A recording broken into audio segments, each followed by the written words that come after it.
Welcome back. ఆంధ్రప్రదేశ్కి Google AI hub రావడం మీద మొదట్లో వైఎస్ఆర్ కాంగ్రెస్ పార్టీ నాయకులు చాలామంది ఆరోపణలు చేశారు. డేటా సెంటర్ కాదు, డెవలప్మెంట్ సెంటర్ రావాలి, ఈ గూగుల్ ఏఐ హబ్ వల్ల పెద్దగా ప్రయోజనం లేదు అని చెప్పి స్టార్టింగ్లోనే అప్పటి ఐటీ మినిస్టర్ గుడివాడ అమర్నాథ్ విమర్శలు చేసిన పరిస్థితి. ఆ తర్వాత ప్రొఫెసర్ గారు మనం చూసాం ప్రతిరోజు కూడా సాక్షి మీడియాలో ఈ గూగుల్ ఏఐ హబ్కి వ్యతిరేకంగా ఇన్ ద సెన్స్ అంత లేదు, అంత మార్కెటింగ్ చేసుకుంటూ ఉన్నారు కానీ అంత ప్రయోజనం ఉండదు అన్నట్టుగా చర్చలు మనం చూసాం. కానీ రీసెంట్గా అంటే కాస్త లేట్ అయినా జగన్మోహన్ రెడ్డి ఈ ఏఐ హబ్ని స్వాగతించారు. దానిలో మా క్రెడిట్ కూడా ఉంది, కానీ స్వాగతిస్తూ ఉన్నాము అని చెప్పారు సార్. నాయకులేమో విమర్శిస్తూ ఉన్నారు, అధినేత ఏమో సమర్థిస్తూ ఉన్నారు. ఏంటి సార్, ఎందుకు ఈ మార్పు? ఏం జరుగుతోంది వైసీపీలో? అంటే జగన్ వ్యాఖ్యానించిన తర్వాత బహుశా ఎవరు మాట్లాడినట్లేరు. జగన్ క్రెడిట్ చోరీ అన్నారు దీన్ని. అయితే let us be fair, even Amarnath కూడా అప్పటి ఐటీ మంత్రికి కూడా డేటా సెంటర్ స్వాగతిస్తున్నామని కూడా అన్నాడు. కానీ బయటలో ఉంది అది.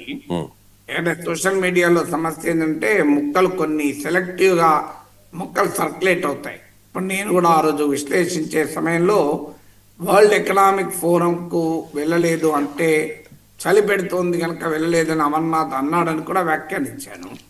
నాకు తర్వాత గుడివాడ అమర్నాథ్ మాట్లాడాడు కూడా, సార్ నేను అది సోషల్ మీడియాలో కావాలని చేసిన ప్రచారం సార్, నేను అలా అనలేదు అని ఆయన అన్న బయట కూడా నాకు అనిపించాడు. అందులో కరెక్ట్గా చలి పెడుతుంది కనుక వెళ్ళలేదని అయితే లేదు. జనరల్గా ఆడ చలి ఉంటుంది, స్నానం చేయలేదని చంద్రబాబు నాయుడు ప్రమోట్ చేసుకుంటున్న టీడీపీ వాళ్ళు ఆ కాంటాక్ట్లో చలి గురించి మాట్లాడారు తప్ప చలి లేదు, చలి ఉంది కనుక పోతలేను అని ఆ బయటలో అయితే లేదు. సో అందువల్ల కొన్నిసార్లు మనకు ఏమవుతుంది అంటే ముక్కలు ముక్కలుగా సర్క్యులేట్ అవుతాయి. ఇప్పుడు నా దానికి కూడా ఒక ముక్క తీసి సర్క్యులేట్ అవుతూ ఉంటుంది, ఎవరికి కావాల్సిన ముక్క వాళ్ళు సర్క్యులేట్ చేసుకుంటూ ఉంటారు. అదే నిజమైన కొన్ని భ్రమపడి వ్యాఖ్యానాలు కూడా చేస్తుంటారు. అయితే అందువల్ల డేటా సెంటర్ను స్వాగతిస్తున్నామని కూడా అమర్నాథ్ స్టేట్మెంట్లో ఉంది, అది వాస్తవం. ఆ రోజు కూడా మన బయట ప్లే చేశాం కూడా. అయితే సమస్య ఏంటంటే మీరు అన్నది నిజం సార్. విత్ యువర్ పర్మిషన్ ఒకసారి అంటే ఆ క్లారిటీ ఇద్దాం సార్. మీరు చెప్పిన దానికి ఒకసారి అమర్నాథ్ అప్పుడేం మాట్లాడారు అనేది ఒకసారి విందాం సార్. ఈరోజు తండ్రి కొడుకు ఇద్దరు కూడా గూగుల్ పేరిట గూగుల్ వచ్చేస్తుంది, ఎస్ గూగుల్ వస్తుంది, గూగుల్ డేటా సెంటర్ వస్తుంది.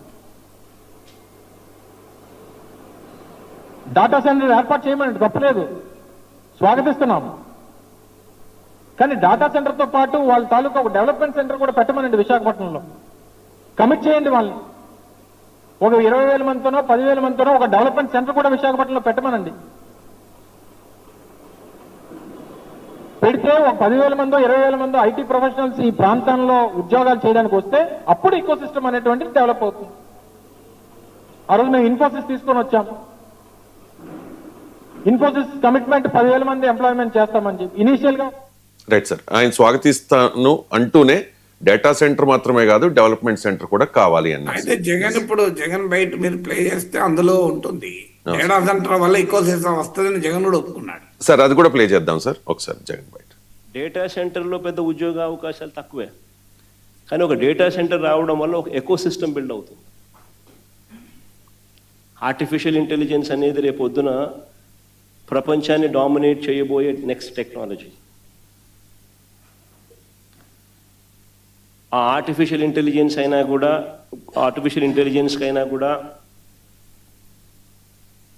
లేదా క్వాంటమ్ కంప్యూటింగ్ అయినా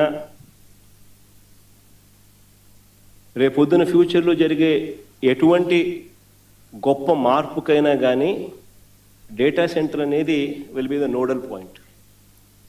ఇక్కడ డేటా ఉంటే ఆ డేటాను రకరకాలుగా ఆ డేటాకు మైండ్ అప్లై చేస్తే అది ఆర్టిఫిషియల్ ఇంటెలిజెన్స్ అవుతుంది.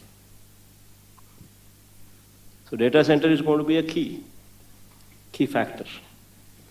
ఇది ఎప్పుడైతే వస్తుందో అప్పుడు ఎకో సిస్టమ్ బిల్డ్ అవుతుంది. ఆ ఎకో సిస్టమ్ ద్వారా జీసీసీస్ వస్తాయి, గ్లోబల్ కేపబిలిటీ సెంటర్స్ వస్తాయి. Right sir, please continue. ఇప్పుడు మీరు అదే నేను చెప్పింది కరెక్ట్గా. ఇప్పుడు అమర్నాథ్ స్టేట్మెంట్లోమో డేటా సెంటర్ వస్తే లాభం, డేటా సెంటర్ స్వాగతిస్తున్నాం తప్పలేదు, కానీ డేటా సెంటర్ సరిపోదు, డెవలప్మెంట్ సెంటర్ కావాలి అంటూ విమర్శించారు. జగన్ ఏమో డెవలప్మెంట్ సెంటర్ అన్న పదం వాడలే, డేటా సెంటర్ వస్తే ఈకో సిస్టమ్ వస్తుంది, డేటా ఆర్టిఫిషియల్ ఇంటెలిజెన్స్ వల్ల లాభం అవుతుంది, అలాగే గ్లోబల్ కెపాసిటీ సెంటర్ జీసీసీలు వస్తాయని చెప్తున్నాడు. Yes. సో వైసీపీ క్లారిటీ రావాల్సింది ఏంటంటే డేటా సెంటర్ వస్తే ఈకో సిస్టమ్ వస్తుందా రాదా?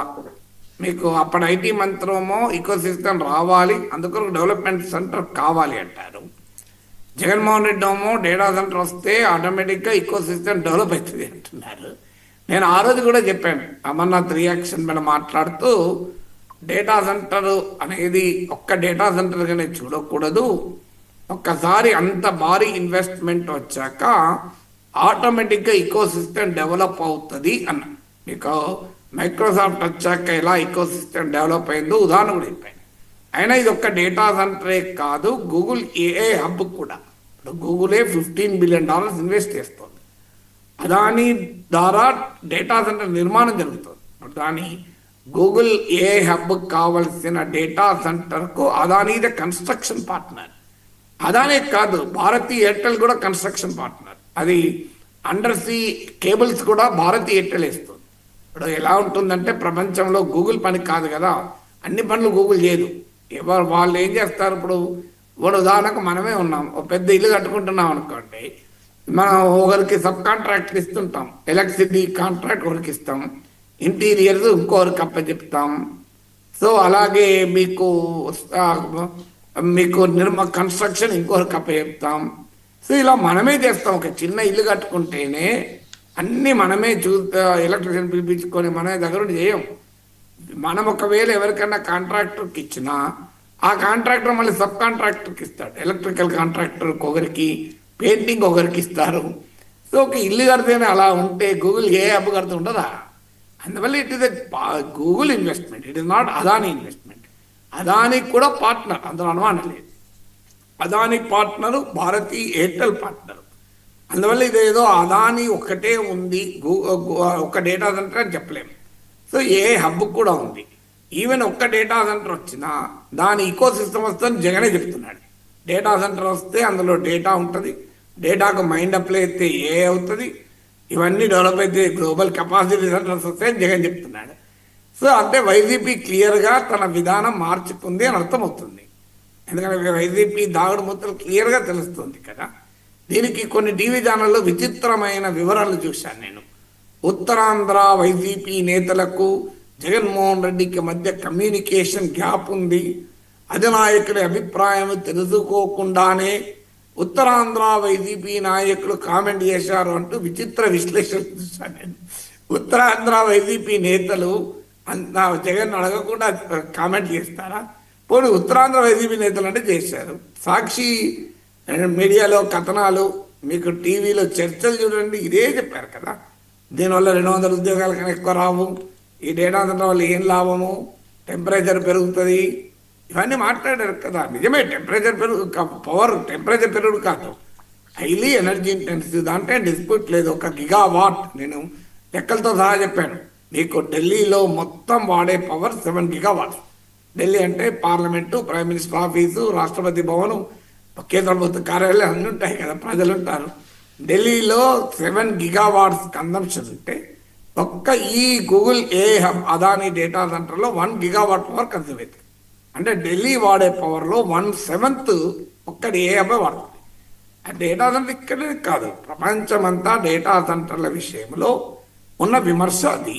దాంట్లో ఇది ఒక్క వైజాగ్కే పరిమితం కాదు, ఆంధ్ర పరిమితం కాదు. నేను మీకు కరణ్ ఆహో రాసినటువంటి ఎంపైర్ ఆఫ్ ఏఐ అనే పుస్తకాన్ని కూడా కోట్ చేశాను.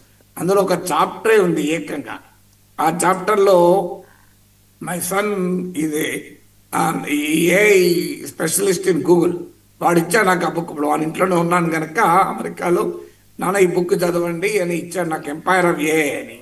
సో ఆ బుక్లో ఒక చాప్టరే ఉంది, ఆ ఎనర్జీ ఎంత కన్జ్యూమ్ అవుతుందని. సో ఇది గ్లోబల్ కన్సర్న్ అన్నమాట, నిజం. అందుకే కదా ఇప్పుడు అదానితో గూగుల్ టైఅప్ అయింది. గూగుల్ ఎక్కడ డేటా సెంటర్లు పెట్టినా ఎనర్జీ న్యూట్రల్గా ఉండాలి అని. అంటే అది ఎంత ఎనర్జీ కన్జ్యూమ్ చేస్తుందో అంత ఎనర్జీ, గ్రీన్ ఎనర్జీ ప్రొడ్యూస్ చేయాలని. అందుకే ఇప్పుడు అదానీ తో పార్ట్నర్షిప్ కూడా ఏంటంటే గ్రీన్ ఎనర్జీ ప్రొడ్యూస్ చేయాలని. సో ఇలాంటి కన్సర్న్స్ ఒక్క వైజాగ్కు, ఒక్క ఆంధ్రాకు లేవు. డేటా సెంటర్ల పైన కన్సర్న్ ప్రపంచం అంతా ఉన్నమాట నిజం.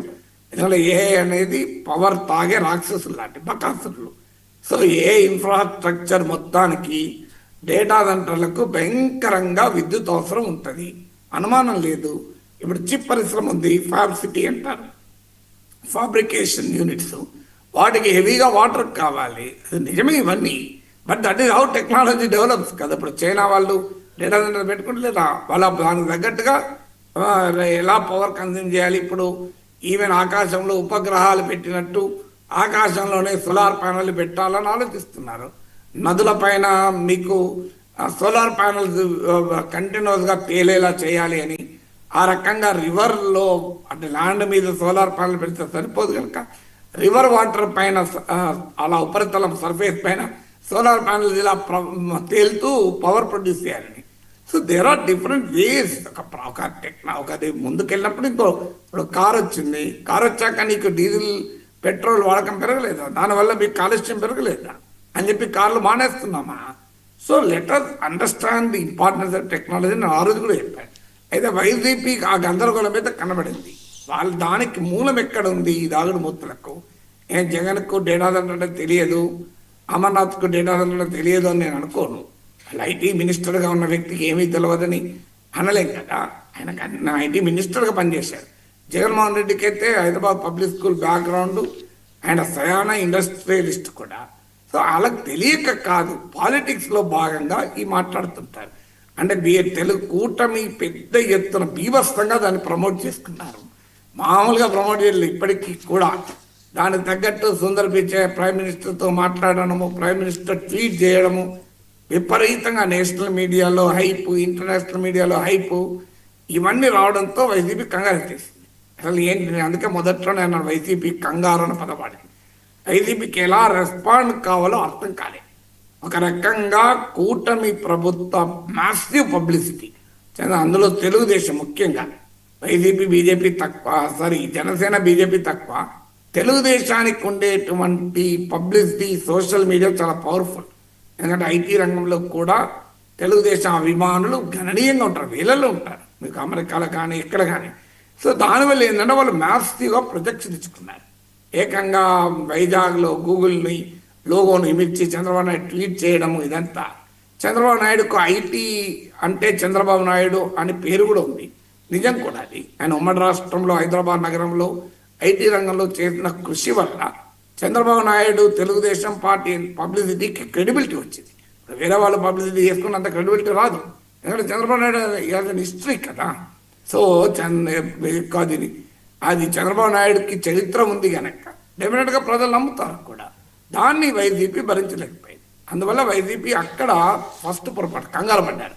అంటే కూటమి ప్రభుత్వ పబ్లిసిటీ ముందు నిలబడలేక ఎలా రియాక్ట్ కావాలో అర్థం కాక గందరగోళపడ్డారు, కావోటిక్ అయిపోయారు. రెండోది ఏంటి అంటే చంద్రబాబు నాయుడు పైన వ్యక్తిగత ద్వేషం. ఇది నేను గతంలో కూడా చెప్పాను. చంద్రబాబు నాయుడు బ్రాండ్ అంటే మేము సహించలేము. ఎప్పుడు ఇది చాలాసార్లు చెప్పాను, ఎప్పుడు కూడా మనము ఒక వ్యక్తుల పట్లుండే రాగద్వేషాల ఆధారంగా ఇష్యూస్ పైన స్టాండ్ తీసుకోకూడదు.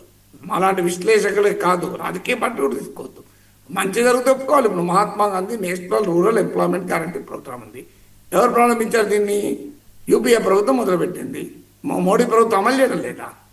అయితే దానికి బడ్జెట్ కోతలు, కాస్త నీరు కార్చే ప్రయత్నాలు ఇవన్నీ ఉండొచ్చు. బట్ స్టిల్ ఆ ప్రోగ్రామ్ అవుతుంది కదా. సర్వశిక్ష అభియాన్ యూపీఏ ప్రభుత్వం మొదలైంది, కొనసాగడం లేదా? సో మీకు ఈ పథకాలు కొన్ని ప్రజలకు ఉపయోగపడేవి కొనసాగుతాయి. ఇప్పుడు సెక్రటేరియట్ కేసీఆర్ కట్టాడు, అప్పుడు విమర్శలు కూడా చేశారు, ఇప్పుడు అవసరం ఆ సెక్రటేరియట్ అని. కట్టినాక దాన్ని కాదని దాన్ని కూరగొడుతున్నారు ఎవరన్నా. కానీ జగన్మోహన్ రెడ్డితో ప్రాబ్లం ఏంటంటే చంద్రబాబు నాయుడు పైన వ్యక్తిగత ద్వేషంతో ఆయన నిర్ణయాలు తీసుకున్నాడు. ప్రజావేదిక చంద్రబాబు కట్టాడు కనుక కూల్చేశాడు. కానీ కేసీఆర్ కట్టిన సెక్రటేరియట్ను రేవంత్ రెడ్డి కూల్చలే. కేసీఆర్ కట్టిన ప్రగతి భవన్ తీవ్రంగా విమర్శలు చేశారు, కానీ కూలగొట్టలే కదా. అలా బట్టి విక్రమార్క, సీతక్క రెసిడెన్స్ ఉన్నది, వాళ్ళు దాని ఆఫీసులో కూడా వాడుకుంటున్నారు. సో అది మొదటిగా తప్పు. తర్వాత అమరావతి పైన పెద్ద ఎత్తున వ్యతిరేకించారు. సో ఎందుకో చంద్రబాబు నాయుడు బ్రాండ్ కనుక. ఇది అలాగే గూగుల్ మళ్ళీ చంద్రబాబు నాయుడు బ్రాండ్ కూడా వ్యతిరేకిస్తాం. 100 ఉదాహరణలు చెప్పాను నేను, కానీ ఎప్పుడు అలా చేయకూడదు. ఇప్పుడు ఉదాహరణకు Rajasekhara Reddy brand fee reimbursement, Aarogyasri, ఉచిత విద్యుత్తు, చంద్రబాబు నాయుడు దాన్ని క్లోజ్ చేశారా? చేయలే కదా. కోర్స్ దానికి నిధులు ఇవ్వలేదా, ఈ చర్చ ఎప్పుడైనా ఉంటుంది. బట్ ఆ పథకాలు అయితే చేతులు తీసేయలేదు కదా. మీకు చూడండి, మీకు అమ్మఒడి చంద్రబాబు నాయుడు కూడా తల్లికి వందనం, అలాగే వాహన మిత్ర జగన్ చంద్రబాబు నాయుడు కూడా ఆటో డ్రైవర్లకు డబ్బులు. కానీ మీకు జగన్మోహన్ రెడ్డి మీరు గమనిస్తే అన్న క్యాంటీన్లు మూసేశాడు. అన్నం పెట్టే అన్న క్యాంటీన్లు ఎందుకు మూయాలి? మీకు తమిళనాడులో అయితే స్టాలిన్ జయలలిత ప్రారంభించిన క్యాంటీన్లు ముయ్యకపోగా వాటికి అమ్మ క్యాంటీన్ల పేరు కూడా కంటిన్యూ చేశాడు. పేరు కూడా మార్చలే, అమ్మ క్యాంటీన్లనే ఉన్నాయి. ఈవెన్ మీకు ఎప్పుడు కూడా మనం అలా చేయకూడదు. ఇప్పుడు మీకు ఉదాహరణకు అన్న క్యాంటీన్లు 1, ప్రజావేదిక 2, అమరావతి 3, ఇప్పుడు గూగుల్ మీకు 4 ఉదాహరణలు చెప్పాను నేను. ఈ ప్రాబ్లం వల్ల అంటే చంద్రబాబు నాయుడు పట్ల ఉన్న వ్యక్తిగత దేశం జగన్ వైసీపీని తప్పులు చేయనిస్తుంది. మూడవది బహుశా ఈ డ్యామేజ్ అర్థం చేసుకున్నట్టున్నారు. అందుకే జగన్ ముందు వైసీపీ నేతలతో మాట్లాడించి జగన్ అనుమతి లేకుండా కమ్యూనికేషన్ గ్యాప్తో వైసీపీ నాయకులు అలా మాట్లాడారు, సాక్షి మీడియాలో చర్చలు జరిగాయని అనుకోను. డెఫినెట్గా జగన్ అనుమతితోనే జరిగింది. They tested the waters. వాళ్ళు కూడా ఫీడ్బ్యాక్ మెకానిజం ఉంటుంది కదా. ఇప్పుడు కొన్ని అంశాల్లో వాళ్ళ సపోర్ట్ బేస్ కూడా అంగీకరించారు. ఇప్పుడు చంద్రబాబు నాయుడు అరెస్టు వైసీపీ చేసిన పెద్ద పొరపాటు. అది ఇప్పుడు జగన్ కూడా అంగీకరిస్తున్నాడు. నాకు ఆయనతో సన్నిహితంగా మెలిగే వాళ్ళు చెప్పారు, మా సారు కూడా ఒప్పుకుంటున్నాడు, మనం పొరపాటు చేసాం, అనవసరంగా అరెస్ట్ చేశామని. సో అందువల్ల ఇలాంటి మిస్టేక్స్ వాళ్ళకు అర్థమవుతుంటాయి. అందువల్ల బహుశా అర్థమైనట్టుంది. కానీ అర్థమైనా మేము అప్పుడు తప్పన్నాం, ఇప్పుడు మార్చుకున్నాం అని రాజకీయ పార్టీలు అనలేరు కదా రాజకీయ నాయకులు. అందుకే దానికి కవరప్ ఇచ్చి మళ్ళీ ఇప్పుడు జగన్ ఇంకో రకంగా మాట్లాడుతున్నాడు. ఇక కర్నూలు సమీపంలో జరిగిన ఘోర బస్సు ప్రమాదంలో 19 మంది